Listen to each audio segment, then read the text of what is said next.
দেখতে দেখতে কেমন সরস্বতী পুজোটাও তাড়াতাড়িই চলে গেল। তো কিছু করার নেই, পরের বছরের জন্য আবার ওয়েট করতে হবে। তো সেই দিনটা ছিল হচ্ছে সরস্বতী পুজোর পরের দিন, অর্থাৎ 24শে জানুয়ারি। তো আমি বিকেলবেলা একটু বেরিয়েছিলাম এই চকলেটের প্যাকেটটা কিনবো বলে।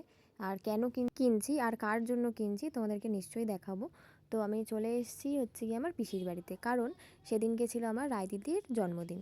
তো আমি ভেবেছিলাম ওদের বাড়ি সকালেই যাবো, ওকে সারপ্রাইজ দিতে যাব, কিন্তু সকালবেলাটা হয়নি, ওই জন্য আমি বিকেলবেলায় গেছি। আর গিয়ে দেখি আমাদের বার্থডে গার্ল ঘুমাচ্ছিল। তো যাই হোক, ওকে আমি ডিস্টার্ব করিনি।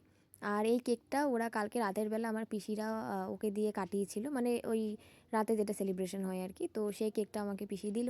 তো যেই কারণে পিসির বাড়ি আসা, চলো সেইটা সেরে নিই। মানে এই গিফটগুলো আমি রায়দিদিকে দিতে এসেছিলাম বেসিক্যালি। তো আমি তখন তোমাদেরকে দেখালাম যে একটা চকলেট কিনেছি, কিন্তু নয়, আমি আগে থেকে দুটো গিফট ওর জন্য কিনে রেখেছিলাম। তো প্রথমে একটা ঘড়ি, যেটা ওর ভীষণ পছন্দ হয়েছে, তারপর একটা ইয়াররিংস, যেটা আমাদের ভীষণ প্রিয় মেয়েদের। তো গিফট তো দেওয়া হয়ে গেছে। তারপরে আমার হাতে ধরিয়ে দিয়েছে এতগুলো মিষ্টি। আমি মিষ্টি খেতে জাস্ট ভীষণ ভালোবাসি, মানে কি বলবো, মানে খুবই ভালোবাসি। তো এবার এতগুলো মিষ্টি দেখে আমি ভাবছি খাবো কি খাবো না, কিন্তু যাই হোক আমি লোভে পড়ে খেয়ে নিয়েছি। তো তারপরে রায়দিদি ঘড়িটা পরলো, আর ও এখন বেরোবে, কেননা বার্থডে বলে কথা, বাড়িতে তো বসে থাকা যায় না, বাইরে গিয়ে তো একটু বন্ধু বান্ধবদের সাথে একটু সেলিব্রেট করতেই হবে। তো ও বেরিয়ে গেছিলো, আমিও বেরিয়ে গিয়েছিলাম।